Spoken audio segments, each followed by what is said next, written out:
Welcome to the Fat Emperor Podcast. I'm your host, Ivor Cummins. We're supported by the Irish Heart Disease Awareness Charity, which advocates a simple CT scan to reveal your CAC score. So, know your score and take action to prevent that premature heart attack. Everything you need to know will be right here. We're here at Low Carb Universe in Mallorca, and as you can see, the beautiful backdrop behind us, but we're still working hard, don't worry about that. And I'm meeting this morning with Dr. Gary Fettke and Belinda Fettke, who have a very interesting story to tell. So, delighted to meet again, Gary. Belinda. Hi, Ivor. Thank you for having us. Oh, my pleasure, absolutely. And you have a fascinating story, well, kind of two stories. First, your persecution and exoneration, and then we'll get on to the fascinating kind of background of where all the dietary guidelines came from and why ultimately you got into trouble. So maybe Gary, if you start with that. Well, a lot of people already know my story. It's very similar to Tim Noakes. Going back several years, I started challenging hospital food, and particularly the amount of sugar that was given to my patients. And I'm an orthopaedic surgeon in Tasmania. For many years I've been looking after the complications of diabetes, and particularly foot ulceration. So I've been chopping toes off, chopping legs off for a couple of decades, and ultimately you get sick and tired of that. So I looked at prevention, and quite clearly sugar became the number one problem. So I started questioning the amount of sugar my patients were getting in hospital. And to this day, if you've got diabetes in hospital, it's still recommended that you get 3 desserts per day. So I said, look, this is crazy, this is ridiculous. And I started questioning that. In the process of questioning the sugar in the hospital food and junk food in the hospital, I started questioning the quality of hospital food, and we all know hospital food is lousy and can be improved. So that incurred the wrath of the dietitians in the hospital, and over a period of time, ultimately I ended up getting reported to the medical board for being dangerous, for recommending anti-sugar and low carb. And then I subsequently got reported again by another dietitian for inappropriately claiming to reverse someone's diabetes, which I'm guilty of. Okay, we did reverse his diabetes. I only came off 5 medications, lost 20 kilos and all of that. So, and then there was a third notification to the medical board which ultimately got dismissed, but the first 2 were taken very seriously. And over a couple of years, 2.5 years, I was investigated, and a decision was made against me to say that I'm not allowed to advise my patients as an orthopaedic surgeon to reduce their sugar intake, even if it was shown to be best practice. And that was a decision that was made lifelong and non-appealable. So obviously, once you see the results of low carb for your patients, you can't unsee them. And I've never stopped talking about it, and with the support of Belinda with her research and with the support of social media and the community, we've kept on challenging that. And it's involved 2 Senate inquiries at a national level. It's involved the National Ombudsman, and after 2 more years of appealing my non-appealable decision, it's crazy. We couldn't go to the Supreme Court. Like, we couldn't use the judicial system to appeal it, but we could go to the National Health Ombudsman to see if there was a problem with the process. That was all she could rule on. She couldn't say whether Gary could be. So we showed that there were problems in the process, which clearly there were, and Belinda will allude to those. And ultimately, it was sent to an independent medical board, and they looked at it for 6 weeks, and they tossed it all out and said, this is ridiculous. So he's free. Not only did they say that I wasn't guilty of anything, they've actually apologised. Now that's almost unheard of, that you actually get an apology from the medical board. But ultimately, we lost 5 years of being dragged through the system. Yeah. And in that time frame, my lecturing to students was taken away, my research was curtailed, and we've been stuck in that limbo. But in the same time frame, we've also been, going forward and to the public. Yeah. Well, it's an incredible job to have gone through all that. Both of you, actually, obviously, you shared the experience, so to speak. It was also particularly malicious, because I noted at the time, which was incredible, they said that even if the science advanced and you were proven to be correct, you would still remain banned for life from speaking. That's a bizarre... It was completely bizarre, and obviously I questioned that, and that's one of the things which the National Ombudsman was actually to hang on, because she said, even she said, hang on, this is a... How can you make a lifelong... Because so many things, you know, I say that science evolves by being challenged, not by being followed. And you know, that's on the bottom of my emails. I mean, that's my mantra. So we have to keep evolving in our knowledge. And there are things we do today which are going to be shown to be wrong in the future, as they have been in the past. And so it was a dumb ruling, and you know, and thank goodness, it was common a spiteful sense. comment, I think. You know, it sounded spiteful, and it was their undoing, really. Yeah, and it was amazing to me, and I've seen a lot of corruption in this whole sphere, obviously, like yourselves, but that one struck me as bizarre, and the thought crossed my mind as well. That's kind of implicating them, in a sense. So it did turn out to be. And how we got here then is the other part of the story. So you're exonerated. It's a huge shot in the arm for people all over the world trying to promote healthier food, like Noak's exoneration, yours, Anna Dahlqvist in Sweden. It's literally, mine was the last case to be closed. And so therefore, I know that it's pretty well opened the floodgates. I mean, I've been contacted by hundreds of doctors who have said, actually, we feel safe now to go ahead with this. And talk about it.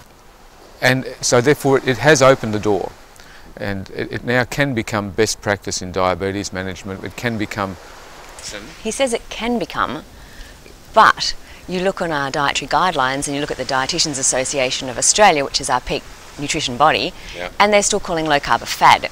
So while the medical board has said, yes, I think you can go forward with this, I can't see a problem, the guidelines still are rule books that are not going to allow it to move forward. So, and that is a great segue into how did we get here with such absurd guidelines that quite frankly conflict with the science at this point? There's no question. Well, let's take a snapshot of time now, which is, if we look at, we've got an obesity epidemic, we've got a health crisis on the planet right now. You can see that walking down the street. And so we've had in place dietary guidelines for a long period of time, and one of the arguments is that we don't follow the dietary guidelines. Well, we know we do. If you look at the last 40-50 years of data out of the US, out of Australia, out of the UK, we have in fact increased our cereal and grains, we've decreased our meat and particularly our red meat consumption. We've done that. So the current dietary guidelines are cereal based, grain based, anti-meat, anti-dairy, and rapidly becoming vegan. So that's the food pyramid, that's really what's being promoted at the moment, and guess what, it hasn't worked. So therefore, we've looked to say, and obviously low carb, healthy fat living is not the food pyramid. So if we accept the fact that the dietary guidelines now have been a complete and utter failure, and have since the McGovern report and the introduction of the American dietary goals, then we've gone back to see how come we've gotten to this situation. Because Belinda said, we're all going blue in the face talking about this, and Belinda's gone, well, hang on guys, why are we being obstructed? Why have I been obstructed? It's got to be in those dietary guidelines, but more importantly, what's influencing them, and so that's the segue in. Whatever we're doing at the moment isn't working. I'm challenging that. What am I challenging, the guidelines, or am I challenging the vested interests? And as it turned out, it's the vested interests that have been blocking myself and others in this whole process. And I think that I guessed that it could well be the sugar industry. In Australia we have a very large sugar and wheat industry. So we sort of thought, okay, they're really unhappy about that, so I thought it was vested interests.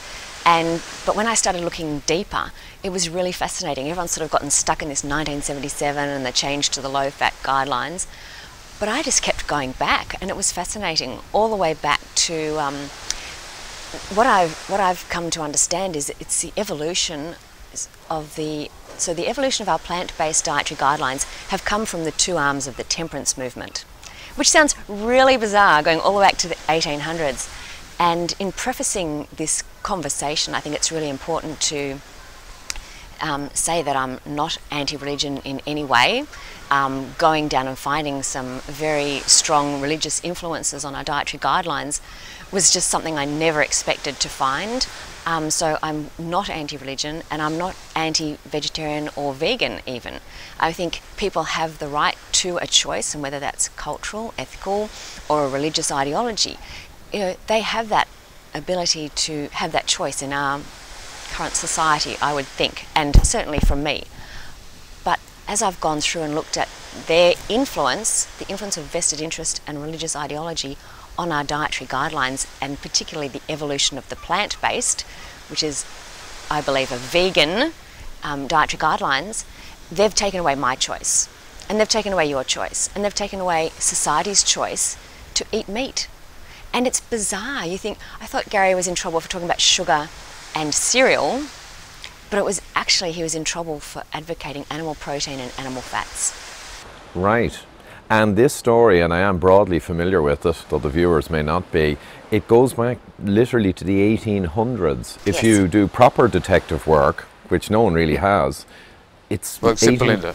Except Belinda, Can I just say though, Reese Southern, there's a young guy in America. Reese Southern has done a lot of research into specifically the Seventh-day Adventist Church dietitians on the dietary guidelines. So from about the 1950s, a lot of my research I got from him. So I'm not the only person, but he hadn't realised the medical influences. He was specifically looking at dietitians, but it gave me an amazing segue into going back. But I then went back even further, because I found that the introduction of the formation of the American Dietetic Association was founded by a Seventh-day Adventist. So, going even further back, but he'd certainly found a lot of information from the 1950s. All right, great. So if we go to the origins of the origin, back in the 1800s, yes.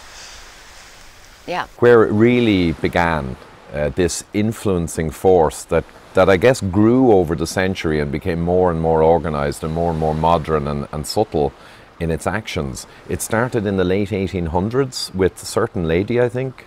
It actually started right at the beginning of the 1800s with a guy called Sylvester Graham, and you may have heard of graham crackers and graham flour and all those. They were all to stop people being stimulated by caffeine and alcohol and cigarettes and meat. And they believed there was a scientific and political and religious rationale for vegetarianism. So the health reformers of the early 1800s were the start of this rationale. Western vegetarianism is completely different to Eastern vegetarianism. Gary will explain that. Well, Eastern vegetarian is based upon a cultural respect for where the animal sits within the whole food cycle. And even in Eastern vegetarianism, they will eat some animal produce, and when the animal gets old, they'll, for a lot of religions, they'll actually eat the animal, but that's done in a respectful way. And so Eastern vegetarian is built on centuries of care for the soil, the environment, and the whole picture. Whereas Western vegetarianism really only goes back to the early 1800s. And it's purely to stop people. Yeah, to quell their lust. Their lust. And it seems strange, but that's what it is. And then that's evolved into one group, which was the founders of the Adventist Church, and then extrapolate. They brought those principles so it wasn't just stimulants of, again, caffeine and alcohol and cigarettes, but they believed one of the biggest stimulants in our life was meat. And it actually became church doctrine to not eat meat, to stir baser passions, and the most heinous sin of all was masturbation. So this is where cereals came from. The cereal industry was birthed from this belief that they had to try and find ways for people to have protein and different things in their body to get rid of meat. Right, because meat was seen, and I think the origins of the word, carne, meat, carnal, there's a lot of negative connotations in history, and I guess they really jumped on that and saw it as a really big negative influence on the society, like alcohol or things that it would drive. The main thing was they thought was masturbation, though. Her entire book, her first book was a solemn appeal to mothers and how to stop your child masturbating. And the biggest thing was not to put meat on their table. And I segued it sort of differently in my talk, so I really came back and talked about the temperance movement and worked out ways, because John Harvey Kellogg is obviously someone we recognise as a person involved with the cereal industry, and he and his brother developed the flaked cereal. But it was, so then I said, well, you know, why was he so intent on developing peanut butters and nut meat analogues and all of these other things? He was a temperance health reformer, and he was a devout Seventh-day Adventist. So you bring those things down and you think, well, we've got Kellogg's cornflakes from an anti-masturbation crusade. But poor old John Harvey Kellogg, yeah, well, he was a brilliant individual. He achieved greatness in the medical pathway, medical education, medical reform. And he had 30 patents on food and exercise equipment. But as a 12-year-old, he was invited into the White family, and he was typesetting these doctrines. He was typesetting as a 12-year-old that meat causes masturbation. And the effect of masturbation was as bad as inwardly decaying a head, and also like her book was horrific if you read all the things that masturbation could do to you. And he was 12 years old when he was typesetting these books. Wow. And typeset for the next, you know, he typeset for 4 years for them and wrote he was actually editing and doing everything. So there's no wonder by the time he grew up to become a doctor, he had very strong ideas on how bad masturbation was. Following on from that, we should state that where things are now is that the Adventist Church is the second biggest educator in the world after the Catholic Church, at our primary schools, secondary schools, universities. But they pretty well started the dietetics education of the world. They wrote the textbooks for the first 30 years, heavily involved in the textbooks of nursing and medicine. They still own 60 publishing houses, and they're pretty well, and as I said to you recently, they've had 6.4 billion downloads of their podcasts in 2016. Now, I was struck by that figure because, I mean, that it puts Joe Rogan to shame, but yes. 6.4 billion downloads just gives an idea of the influence that's occurring. And I think the financials of this whole organization that influencing in so many ways, their financials are quite stunning too across the world, aren't they? Well, again, they own pretty well, so involved in the food industry, horizontally and vertically.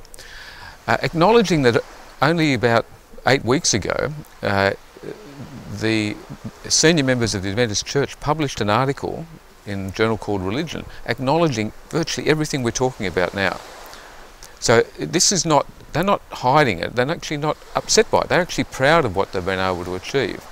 And so they are the originators of nutrition science. They have been heavily involved in our nutritional guidelines since the beginning, because the American Dietetics Association was formed in October 1917 by Lena Cooper, who wrote these textbooks. She worked with for John Harvey Kellogg. She was an Adventist and a vegetarian. And a vegetarian at that time actually turns out you were a vegan. The term vegan didn't turn up till... wasn't coined till 1944. So the Adventist Church doctrine was based on the Garden of Eden, the young earth creationists, and so the Garden of Eden was fruits, nuts, vegetables and seeds, and so that was all. So there's no history in hunter-gatherer. There's no place in their history there's no evolution, but there's no place in history for meat. So they truly believe this is what we should be eating. And hey guys, just a quick break to remind you that this podcast is only possible due to funding from the Irish Heart Disease Awareness Charity and its founder David Bobbitt. David discovered he had massive heart disease in 2012 and could only do so by getting a 5-minute calcification scan and CAC score. It enabled him to take action to stop the disease process and to save his own life. Now he is spending millions to help others do likewise. All we ask is to help get the message out on the power of CAC, watch the Widowmaker movie linked at the end of this podcast, and share it as widely as you can. Thank you, and now we return to the conversation.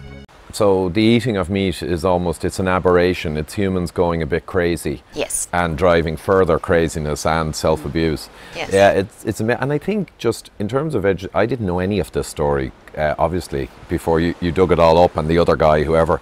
But I was aware that in the McGovern Commission there was a very influential young person who was a vegetarian. I was aware of that fact, and I suspected that because vegetarian or particularly vegan people are extremely motivated ideologically, whereas the average person is not, I was always guessing they were disproportionately represented in guidelines, bodies, and anywhere where they could influence, which is okay. I'd do that if I was ideologically motivated. But I think it's just so much more huge than we thought. They've been working their way up through the system for 100 years. And can I say, a lot of their ideas are amazing. Like, it really is. It's about rest and exercise and a whole lot of sunlight and sleep and community, and the anti-alcohol, cigarettes and stimulants. But what's really fascinating is how they've moved together. So as I say, the two forms of the temperance movement, one was the health reformer ones, which is the anti-meat group, but they've joined with the other temperance movement, which is anti-alcohol, and has spawned the sugar industry. So it didn't start sugar, but it formed these industries of Coca-Cola and ice cream sundaes and chocolate and all those other things. So this sweet, and also then putting the sweet into the cereals, it allowed them to find a way to celebrate as families and be communities and whatever else, not having alcohol. So these soda fountains were called the New American Bar. You know, it was an ally of temperance. So the food industry that was creating the sugar, and the food industry from the Seventh-day Adventists that were all aligned with vegetarian substitutes of meat, just match so beautifully together, because the sugar gives shelf life to the vegetarian products. It doesn't help meat. So, you know, this is where it's all interconnected. And Harvard University was the start of the Nutrition Foundation and the School of Public Health were all started by food industry. So 5 food industries gave money to this Nutrition Foundation, which was part of the Harvard School of Public Health. And they worked with the Adventist Church to do the very first Adventist studies, because it suits both. You know, they grow together, and even though they've got very opposing ideas about things, the interconnection and has just helped. And this has happened in all of human history, to be honest. It seems bizarre what you describe, but to me it actually makes complete sense, because in human history we've always had different sects and organizations who have common goals, you know, who get together even though they might differ significantly on one or two things. So it kind of all just came together throughout the 20th century, that they grew and grew in power and influence until they were kind of embedded in all of the structures. So financially, to come back to that, the cereal industry, 101 cereal companies were formed in Battle Creek, Michigan, which is the home of the Adventist Church.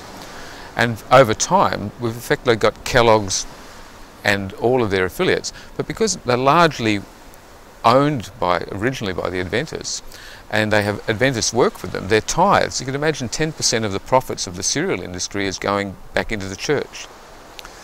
In Australia, Ellen G. White came to Australia and started a company called Sanitarium, which is Australia's most trusted company. She set up the entire church, but she also wanted to set up the cereal industry as church-owned. So that was different. Kellogg's was a Seventh-day Adventist, and he started his own business, but they actually came to Australia and set the food industry up with one as of the a Kellogg's church. brothers. And that church owns the biggest cereal company in Australia, and they don't pay any tax. But they put it all back into educating the community. So that's where the enormous resources come from to create the billions of podcasts and everything else, because the profits are not being taken by corporate executive types and shareholders. They're going back to the church. But they have this purpose. They believe clearly in what they're doing, so it's all ploughed straight back into medical evangelism.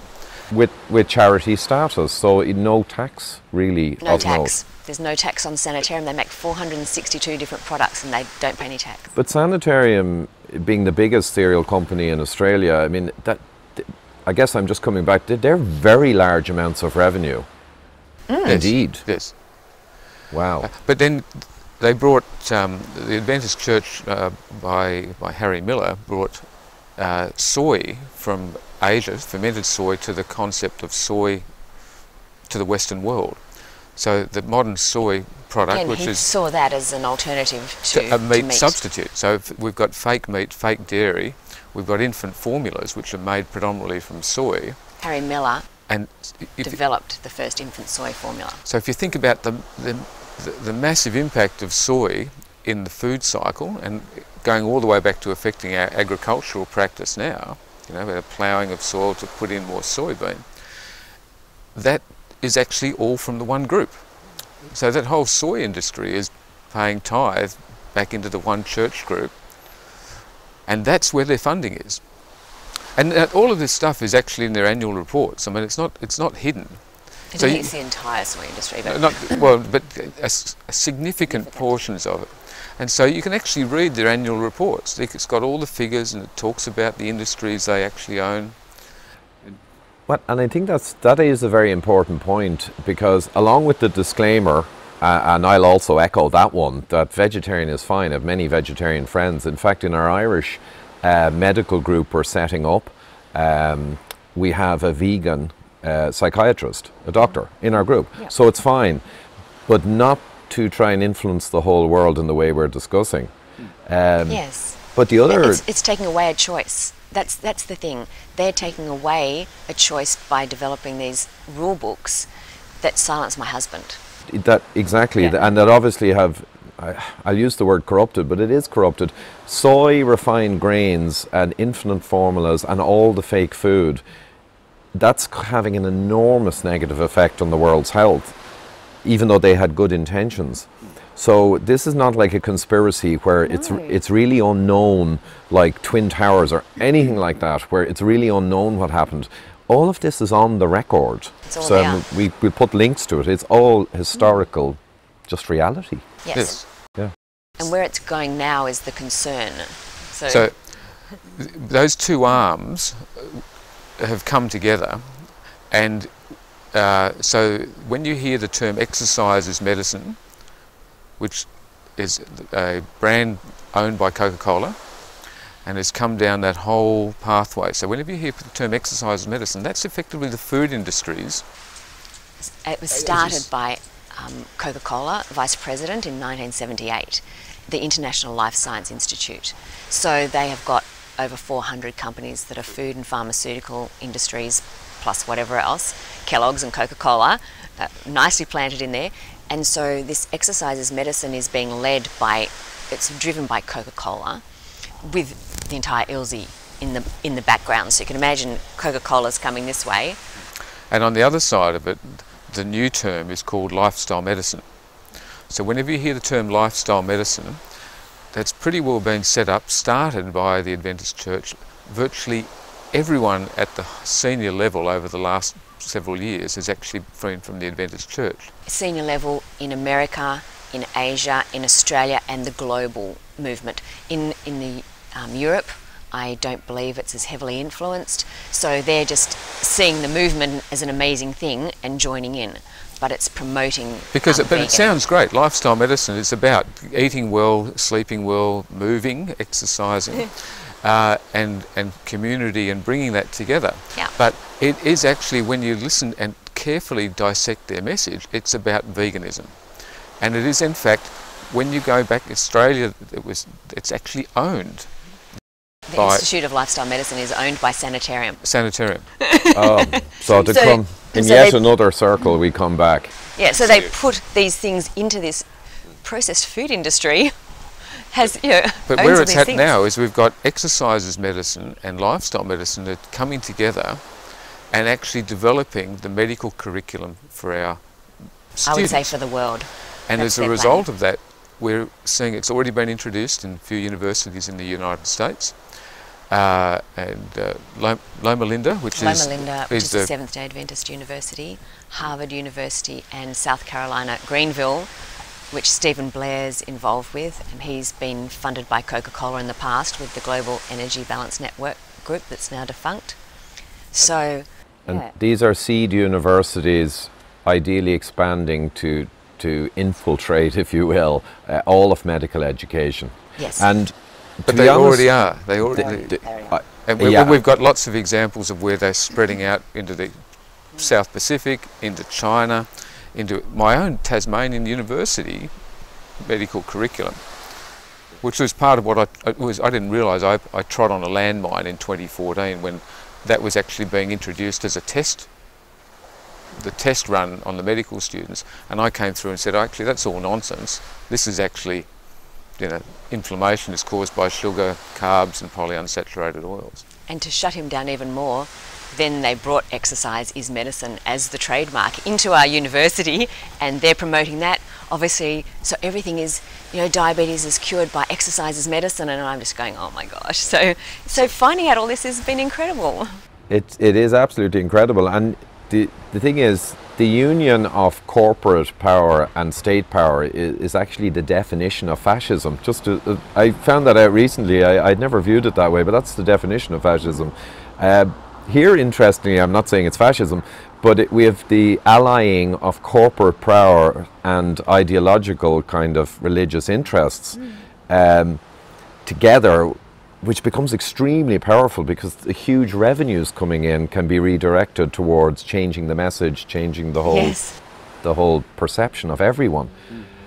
So I'm guessing now that people should really be aware of this and begin to counter it and counter the fake food culture that's being generated. I think the first, we know that there's a health issue on the planet, obesity, diabetes out of control. And we have an answer, which is healthy eating, eat fresh, local, seasonal food, which actually turns out by definition to be low carb, healthy fat. So we have an answer, we have an antidote. So why isn't it being promoted? Why isn't it becoming first-line management? Well, now we know. We've always suspected it's food industry have been involved, but actually we now know the mechanism of how that's evolved, and that the food guidelines are one, but the industry is another, and they both have actually supported each other, not for 10 or 20 or 30 or 40 years, but for 100 years, and then built on this history that goes back for previous 50, 60, 80 years to the early 1800s. So our whole, and I call that generational education. You believe what your teachers have taught you and your teachers before them. So as a result, this has just become the norm. And I can just tell you, never upset a woman and pick on her husband.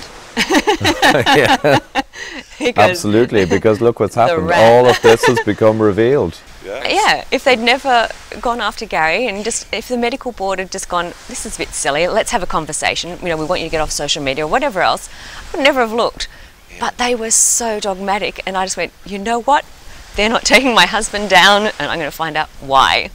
Excellent, Belinda. And but that's often the way of dogmatists, especially ideologically driven ones. They will tend to react very strongly when they're in any way threatened. But like you say, lucky they did. And with Noakes as well, lucky they did that absurd, accusation. And now it has blown back on them. And, See, that's what Russ Greene found out. He found this exercise as medicine. Like, that's influenced Tim Noakes. The International Life Science Institute is that powerful one that seems to have affected Tim Noakes. But now we've brought in the fact that it's not just that, it's this as well. And Tim was just like, oh my gosh, now I understand why the vegan movement was so anti what I'm talking about. And yeah, I think so we have layers here of marriages made in hell, essentially, over hundreds of years, creating a dysfunctional family and a disease epidemic. But there is one thing though, the ILSI, I might just call out, I had a run-in with people involved with the ILSI and I wasn't aware of them. I was involved in a debate and I found out afterwards about the ILSI. But from Belinda? From Belinda. I let you know because I've been looking into it all. You're right, we messaged at the time. Yes. You tipped me off. Because and I was amazed when I looked up ILSI. It was a think tank, which is always suspect, started in America, right, around Washington or something. In 1978. 78. Right. You see a think tank starting, you know that's corporate revenue kind of stuff going on, it's just the way it is. But when you look, and all their directors on the industry side cover every Coca-Cola, Nestle, Danone, I mean, it's just a who's who, Kellogg's, all the cereal guys. And then you look at the other side, directors from like education and medicine, and all these professors, every country, allied. And I just looked and I said, whoa, that's exactly what I'd do if I had an interest to make what you're describing happen. Of course you would. Key opinion leaders, bring them in, get them on board, and talk about research and advancing health. And it's always eat more, eat less. If you have a look at all of their programs, like, and carbohydrates are the gospel truth, you know. Oh, eat less, move more. It's the classic CECO, calories in, calories out, deception that Coca-Cola and all the food companies love. But if you listen to them now, it's exercise more, eat less meat. That's what we've worked out. You know, ILSI and the religion, this is what they're after. Move more and eat less meat.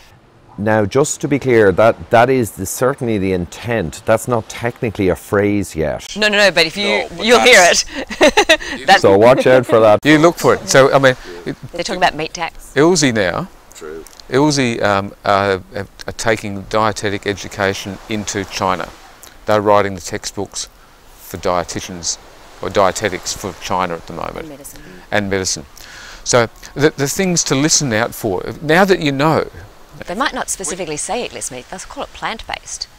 But you know... Euphemisms are everywhere, yeah. When you hear the terms plant-based diet, when you hear the term vegan, when you hear the term exercise as medicine, when you hear the term lifestyle medicine, ILSI, just recognise that they have a history behind them which is actually based on ideology, which is now intertwined with corporate vested interests, and it's not there for our health. Well, it's advertised as such, and they believe in it. And I was going to say, we don't always agree. Okay, there's a bit of marriage counselling. Ivor, intervene quick. But they believe it's for health. So, in fairness, but health and salvation, and that's the difference. It's the heady mixture that's always the problem, and in fairness, the disclaimer is very important, not against religion, not against these diets. However, the problems with religion historically for thousands of years, often there have been great ideas with good intentions, but certain dogmas then are what have caused the issue over centuries and millennia. And here we're seeing, you know, a lot of what they're doing is for the right reason. It's good stuff. And unfortunately, it's just carrying with it a Trojan horse of something that's completely irrational and anti-scientific, and that's being carried through. Unfortunately, I think that's perfect. That's a brilliant summary. They just got off to the wrong start. So, you know, occasionally you might drive up the highway on the wrong side, and sooner or later you'll work out that, hang on, we're in trouble. Unless you get the whole world to switch the sides which you drive on, which it looks like what they're trying to do. Because they realise we're in trouble. But I actually think, you know, there's this head-on collision about to happen. And if we understand history, I mean, I looked at her aghast. I went, what? Conspiracy theorist. And then before... But it's not conspiracy, it's history. I know, but when you first, when maybe Gary first heard the stuff, he's saying, hold on a minute, are you sure? He'd come home from work and I'd go, you won't believe what I found out today. He's just going... I spoke out about this at the CrossFit Games last year, the health conference, and I said to Belinda, I need to now recheck all this before I'm going to say it out loud. He'd been listening to me and just believing me. And so I got all the references, so all that talk was completely referenced. But before that, we actually popped in and saw... I rang up Zoe Harkham and said, Zoe, I'm going to drag her in. I said, Zoe, can we come and have a chat to you? So we travelled from Australia to Wales. Zoe and Andy and Marika Sorbis came up from Cape Town, and we sat there in their house for 5 days and said, are we crazy? Can we just check it all with you? And so we had 5 laptops going, all cross-referencing, and they actually agreed, yeah, you're actually right. We're not making it up. And then that talk was given.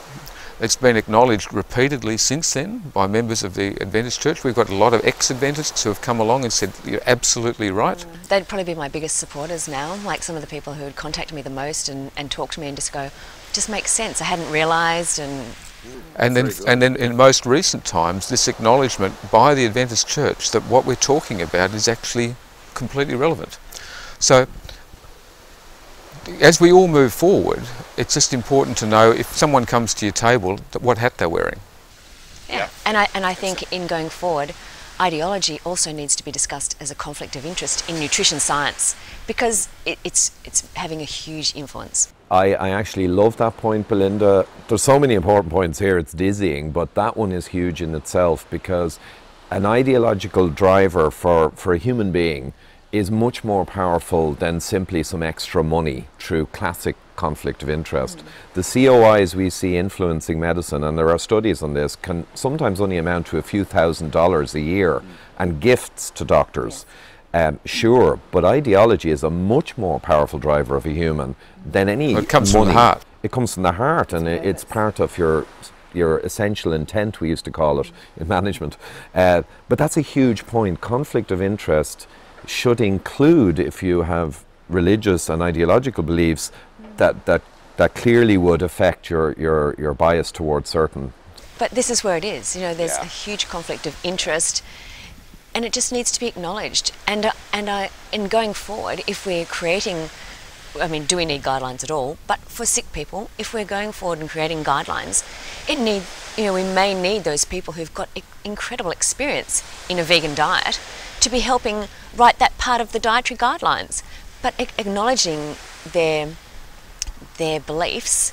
And then people who want to talk about low carb, we need to get those people in, not the people who have got the vegan interests doing the low carb. You know, it's about creating fairness, I think. And transparency above all. Transparency. Transparency above all, where everyone has laid it out on the table where they're coming from. Yeah. Very good. Well, I think that's going to begin happening in the coming years. The rate at which all of this gets resolved is the debate, I think. I know, talking to Andreas Seinfeld about this a few times over the years, will it take around 10 years to largely get more clarity, transparency and good science? Or will it be faster with the growing low-carb keto movement? Is quite rapid growth. We might close on that. What do you think to reach a point where largely things are more transparent and the general public have more of a grasp of the science? I'd like to think it's going to happen tomorrow, but it's going to take a lot longer. I think there are so many forces out there that we can't change the world. We'd like to, but we can, as individuals, make a decision about what we do this afternoon and tomorrow. We can do that for our families, and that all of the work we're doing is to support those people who want to make a difference. And so, yes, it'd be nice to save the world, but we're going to need to start with saving ourselves first of all. And a lot of the resources for this and the material Belinda's put together, just to let you know, it's on the isupportgary.com site, so that we're making it all public. It's all there. I created a website, really annoyed APRA, no doubt. I created a website saying I support Gary, and I've just started putting all these things up, and it's been really interesting. Like, journalists have contacted me. The US Right to Know has recently contacted me. They want to know about the serial documents that I've uncovered. So it's quite fascinating. Creating a website that just supports your husband is something they never expected. It was superb, yeah, and that's the beauty of the modern, internet environment where people can fight back with information against misinformation. So that's a fantastic platform, and I guess when I release this, I'll put the links also. And I also think if we mentioned this before, a nice kind of a family tree going back to the 1800s, just with the key players and interconnections. Maybe that's something that'd be good to put. I would like to work with you on that. Excellent. We'll do that for transparency. Yes. Not for going after anyone, for transparency and just honesty. Put it there. Great. Thanks. Hey, thanks a lot, Belinda. Fantastic job. Great job you guys have done. Thanks, mate. Thanks. Thanks for tuning in, guys. If you're watching on YouTube, you can see my subscribe button in the middle of the screen, a free viewing of the Widowmaker movie on the far right, and myself and Dr. Gerber's book, Eat Rich, Live Long, on the left. Otherwise, please do subscribe to the audio podcast. Thanks.